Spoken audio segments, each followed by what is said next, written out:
Hello friend, आज हम पढ़ेंगे सुचालक क्या होता है। तो जिन पदार्थों में ऊष्मा का संचरण सुगमतापूर्वक होता है उन्हें ऊष्मा का सुचालक कहते हैं। यानी कि इसका मतलब है कि जिस भी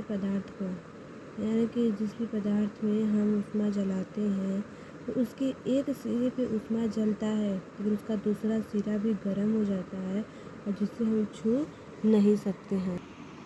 यानी कि एक सिरा अगर जो गर्म हो जाता है तो उससे हम दूसरा सिरा अगर छूते हैं तो हमारा हाथ जल जाता है।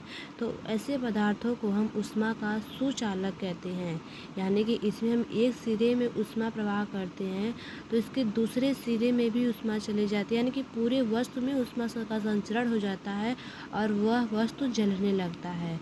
तो इस प्रकार के वस्तुओं को हम ऊष्मा का सुचालक कहते हैं। आगे है ऊष्मा का कुचालक। जिन पदार्थों में ऊष्मा का संचरण सुगमता से नहीं होता है उन्हें ऊष्मा का कुचालक कहते हैं। यानी कि जिस पदार्थों में हम ऊष्मा जलाते हैं, लेकिन ऊष्मा जलाने यानी कि जिस वस्तु में जलाते हैं तो उसके जिस सिरे पे जलाते हैं बस वहीं तक ऊष्मा रहती है, उसके दूसरे सिरे में ऊष्मा प्रवेश नहीं करती है।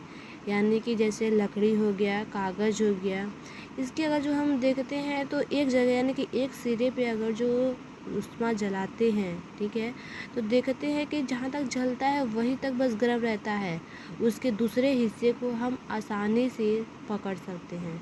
पकड़ने में हमें कोई भी किसी भी प्रकार का जलन नहीं होता है। तो इस प्रकार के पदार्थों को हम ऊष्मा का कुचालक कहते हैं, क्योंकि इसमें जो है जहाँ पर हम ऊष्मा लगाते हैं वहीं तक बस रहता है, इसमें ऊष्मा एक सिरे से दूसरे सिरे तक फैलती नहीं है, इसीलिए हम इसे ऊष्मा का कुचालक कहते हैं। जबकि सुचालक में ऐसा नहीं होता है, उसमें हम अगर एक वस्तु के यानी कि एक सिरे पे ऊष्मा लगाते हैं तो पूरे वस्तु में ऊष्मा फैल जाती है, जिससे हम उस वस्तु को पकड़ या छू नहीं सकते हैं।